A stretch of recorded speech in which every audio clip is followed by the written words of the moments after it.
An elderly woman walked into a bank holding nothing but old papers and a fragile hope. Instead of being compassionate, a young banker angrily dismissed her claim and forced her to leave. But what he didn't know, that same day, Keanu Reeves walked in the spotlight, and by the time the dust settled, that banker was silenced, the bank was exposed, and Maya's name was written in history. This is the story of how Keanu Reeves helped an elderly woman make history. Have you ever watched someone underestimated only to rise in a way no one saw coming? Hit that like button if you believe every voice deserves to be heard. Maya Hill was a woman of quiet dignity, an elderly black woman whose calm presence still carried the authority of someone who had lived with grace and principle. Her eyes, though weathered with time, shone with clarity, purpose, and pride earned over decades of service. But now, in retirement, Maya had returned to her hometown, drawn by something far older than routine or memory, a promise left unfulfilled. For years, she had nursed a single hope that when her work was done and her hands were no longer tied by office schedules and long train rides, she would finally reclaim what had always belonged to her family, their rightful benefits tied to the long-forgotten Freedom Bank. Because deep in her heart, Maya knew it was time to finally reclaim what was rightfully owed to her family, the dormant savings and stock tied to the Freedom Bank, a financial institution her father helped establish with his own hands, a community-led bank that once served black families when no one else would. The day came, not in a hurry, but in perfect time.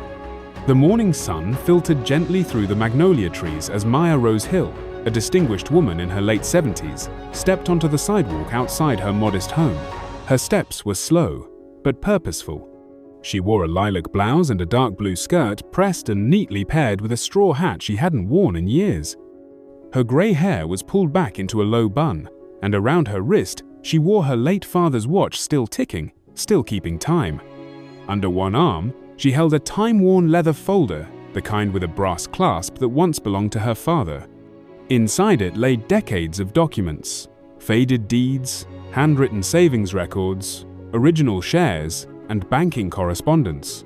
Most of it scribbled in fountain pen, some typed on yellowed paper. She wasn't just carrying paper, she was carrying history. She flagged down a yellow cab outside her home and climbed in slowly, holding the folder close to her chest like a fragile heirloom. "Continental Trust Bank, please," she told the driver with a soft smile. The cab pulled away. As the familiar streets of her youth passed by, so did her memories. Her eyes drifted to the window, and then slowly, inward to a time when the community looked very different. She remembered those days with striking clarity. She remembered the chatter of neighbors inside, the wooden counters, the warmth. Her father had been one of the founding members, alongside other determined black men and women who pooled what little they had to build a bank by their people, for their people. The cab came to a halt. Maya paid the fare and stepped out slowly. This wasn't the bank her father took part in building. Still, she straightened her back, held the folder close, and stepped inside. Maya stood in front of the towering glass structure that now bore the name Continental Trust Bank, polished, cold, and intimidating. The silence inside was sharp, broken only by the hum of printers and the clatter of heels across marble floors. Maya paused, absorbing it all. This was the first time she had ever stepped foot inside. Her entire career had kept her out of town, serving in departments that barely gave her time to grieve, let alone chase down buried legacies. But now, with time and courage in her corner, she had come to finish what her father began. Still, she walked forward with hope. She approached the sleek reception desk. "I'd like to speak to someone about the Freedom Bank. I have documents." A woman behind the desk barely glanced up. "Please take a seat. Someone will be with you." 20 minutes passed. Then she was waved over to a desk at the far end where a young banker named Greg sat, scrolling through his tablet with an iced latte on one side and wireless earbuds on the other. Maya sat down across from him, gently placing her folder on the desk. "Good morning, young man. My name is Maya Hill. I'm here about Freedom Bank. My father was a founding investor. I have documents, shares, savings accounts. I've never touched a cent of it. I was told they'd been absorbed by your institution." Greg didn't even look at her. He kept scrolling on his tablet, lazily sipping from his coffee. Freedom Bank, he muttered, finally glancing up. Lady? That name sounds like it belongs in a museum. He picked up one of the documents with 2 fingers like it might fall apart. What is this? A typewriter? No QR code, no account number. How exactly do you expect me to do anything with this? Maya stayed composed. They were merged into this bank. These are official. Greg cut her off with a chuckle. Yeah, sure. And I'm the CEO of Wall Street. He tossed the paper back onto the pile. Look, Miss Hill, or whatever your name is, you think walking in here with some dusty folder from the Civil War is going to get you a check? Maya's hand stilled on her lap. Her voice was steady. I came here with a rightful claim. Greg leaned back, arms folded, smirking. Unless you've got an actual account on file, you can take your story and head for the door. Then, sharper, exits to your left. Try not to trip on the way out. He saw a frail old woman with old papers. What he didn't see, a storm of justice about to rise from silence. Hit the like button if you believe that when the system forgets history, sometimes all it takes is the right heart to rewrite it. Maya did not give room for the rejection to get to her. Her hands didn't tremble, but they did tighten slightly around the folder. She opened it gently again, as if unveiling something sacred. But these are official ledgers. Here, my father's name, signed by the board at the time, his original share in the institution and the records of our family account. We never closed it. Just never accessed it. Greg took one look and scoffed. These papers? Ma'am, this isn't even a real account anymore. You're wasting your time. He let the folder hang awkwardly in the air before pushing it back toward her with a smug grin. Maya gently pushed it back. I understand it's old, but I've waited for retirement to return to this town and do right by my family. This isn't just paperwork. It's my father's blood, sweat, and sacrifice. Greg raised a brow, leaned back in his chair, and gave a slight snort. Look, we're a modern institution. Unless you've got an account number and a balance to manage today, I suggest you visit a museum with that history. He leaned forward. Maybe those documents are sentimental to you, but they're worthless here. Madam, please take your leave before I call the security on you. Maya looked at him squarely. These are not sentimental. They are my father's legacy. He built this with men who had no guarantee they'd even see a return, but they built it anyway, for their families, for our future. Greg rolled his eyes, tapping something into his tablet. Look, we're in the business of modern finance, not fairy tales from half a century ago. I don't have time for this, old woman. The word hit her like a slap. Her eyes lingered on his face a moment longer. He was someone who never knew the cost of silence, nor the strength it takes to stand alone for generations. She turned, slowly, and walked away. Her back straight, her chin lifted, but when she reached the heavy doors and stepped outside, the weight of rejection finally caught her. What would you do if history erased your family's legacy? Tell us in the comment section. The air was crisp, the street busy. Maya found a small bench just to the right of the bank's entrance. She sank into it and held the folder tightly against her chest. Her hands trembled now. Her heart felt hollow. And then, the tears came. That's when he appeared. A black SUV slowed near the curb. From it stepped Keanu Reeves dressed in dark jeans, a simple coat, his presence humble yet striking. He was headed to a local bookstore but paused when he caught sight of Maya sitting alone, weeping quietly beside the grandeur of a bank that had turned its back on her. He alighted from his car and approached slowly. Ma'am, are you all right? Maya didn't respond immediately, but something in his genuine and soft tone made her look up. Just trying to reclaim what was never lost to us but taken, she whispered. Keanu Reeves sat beside her, close enough to listen, far enough to respect her space. Would you mind telling me what happened? And so, she did. She unfolded the folder again, with hands still shaking, and he listened. Every page, every date, every signature, he studied them like scripture, his brows furrowed. His jaw tightened. This story matters, he said, eyes never leaving hers. If no one else will fight for this, I will. He offered her a ride home. She hesitated for just a moment, then nodded. The drive back to Maya's modest home was quiet at first, the kind of silence that spoke volumes. Keanu Reeves gripped the steering wheel lightly, eyes on the road but glancing sideways now and then, gauging the weight in Maya's expression. She sat beside him, her leather folder still clutched close to her chest. She hadn't let it go since she first entered the bank. Her fingers gently traced the edge of the brass clasp, as though drawing strength from it. Keanu finally broke the silence. His voice was soft, non-invasive. "You said your father helped found the Freedom Bank?" Maya nodded, not turning away from the passenger window. "He wasn't a rich man, but he believed wealth had nothing to do with money. Said it had everything to do with dignity, with the freedom to build a future your children could inherit." Keanu's brow furrowed slightly, the words sinking into him. Maya turned her gaze forward, blinking away what emotion she could. That bank wasn't just for deposits. It was where our people deposited dreams, where we could be seen, heard, respected. And now, I walk into a building bearing its bones, and they call it a fairy tale. Keanu gripped the wheel tighter. Maya gave a soft chuckle, tired, laced with irony. "Funny, isn't it? How can a name survive, but the people behind it get erased?" "No," Keanu said, shaking his head. "It's not funny. It's heartbreaking, but it's not final, not if I can help it." That evening, in Maya's modest kitchen, she brewed him tea while he made calls. A journalist he trusted, a legal expert he'd worked with once. Names were mentioned, plans made.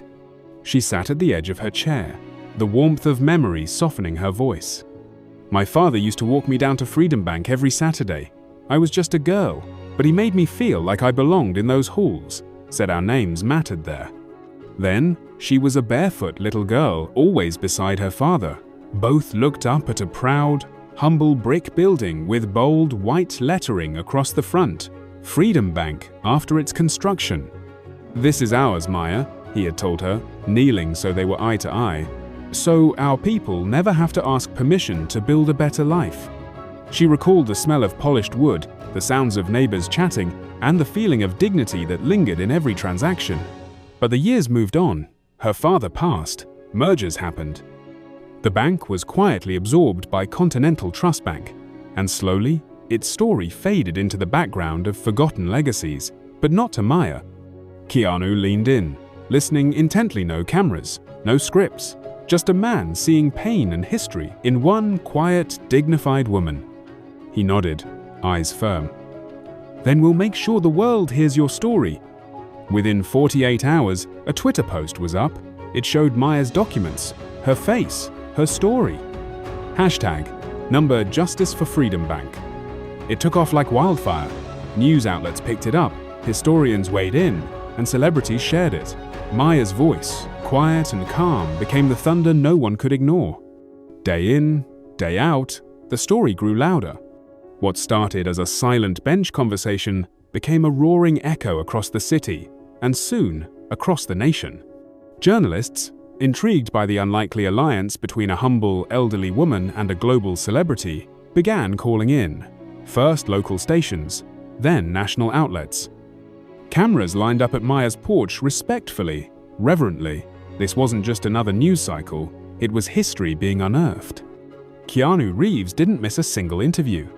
He sat beside Maya, sometimes holding her hand, sometimes letting her speak every word while he watched with quiet pride. His presence wasn't the headline, but her story was. "Tell us again about Freedom Bank," one reporter asked, microphone trembling under the weight of the moment.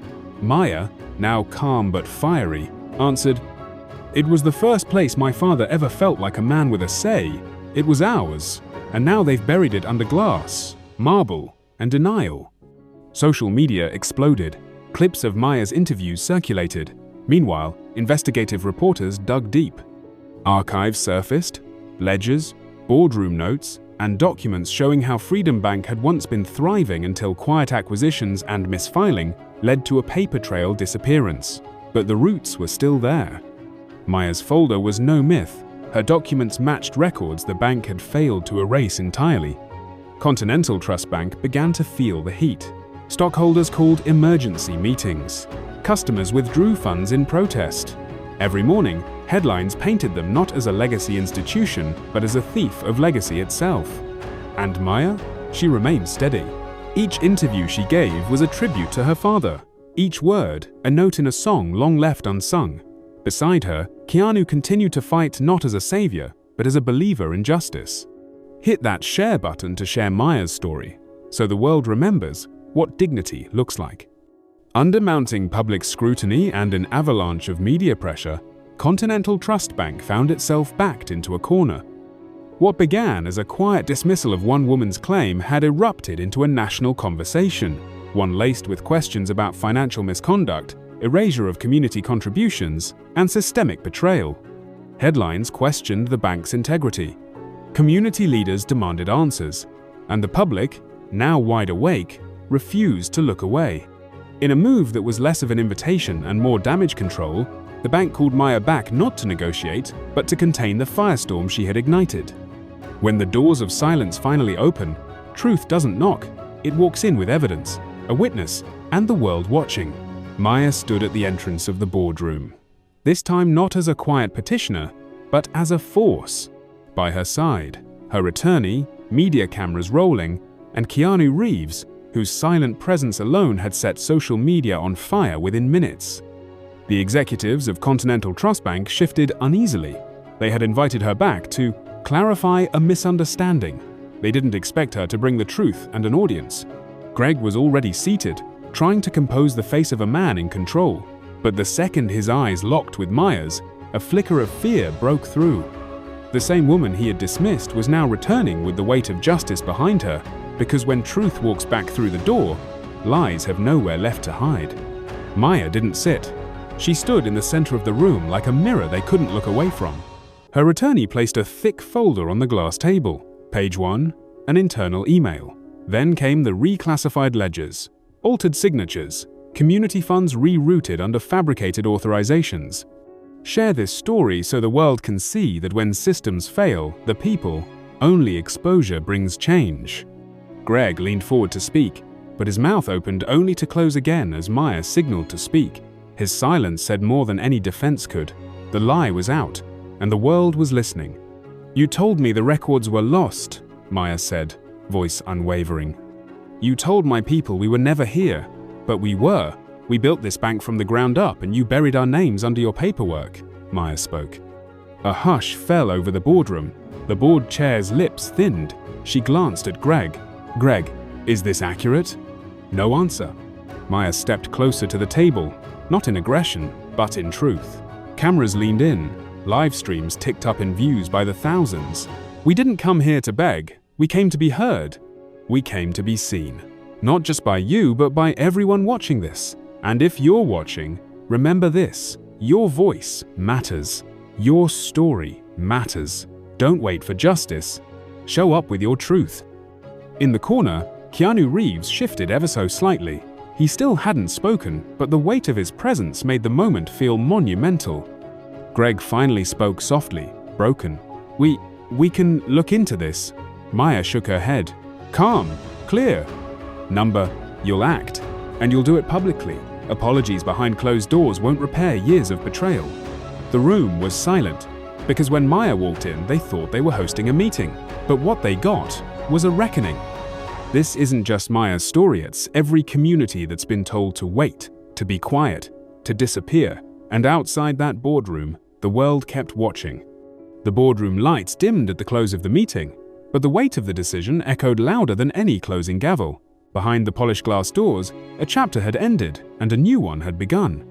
Maya Hill, once turned away and humiliated, now stood as the reason a century-old institution was forced to reckon with its buried past. The room where she was once dismissed had now become the very space where justice was finally served. And as she stepped out of the Continental Trust Bank headquarters, clutching that same weathered folder, the world waited to hear what justice would sound like when spoken by the woman who never gave up. This wasn't just resolution, it was redemption. Weeks passed, but the fire never dimmed. The boardroom at Continental Trust Bank had never felt colder. Not because of the AC, but because of the silence, the shame that fell over its executives as Maya Hill's name echoed through every corridor, every inbox, every news report. Finally, under immense public pressure, investor withdrawal, and media scrutiny, the bank folded. They called a press conference that featured Maya and Keanu Reeves. The nation tuned in. And on live television, Greg was made to read the words Maya had waited a lifetime to hear. We extend a formal apology to Mrs. Maya Hill and the families tied to the historic Freedom Bank. We acknowledge our failure to honor legacies buried under our foundation. And effective immediately, we will issue full stock compensation owed to the Hill family, plus a historical recognition installation in our flagship building. Cameras flashed, reporters scribbled, but it was Maya's stillness that captured the world. She stood beside Keanu Reeves, her hands clasped over that same folder, the very one Greg had scoffed at. But now, it no longer holds forgotten paper. It held justice, closure, a legacy restored. And that wasn't all. Keanu Reeves stepped forward. "This moment belongs to Maya, but it inspired something bigger," he said.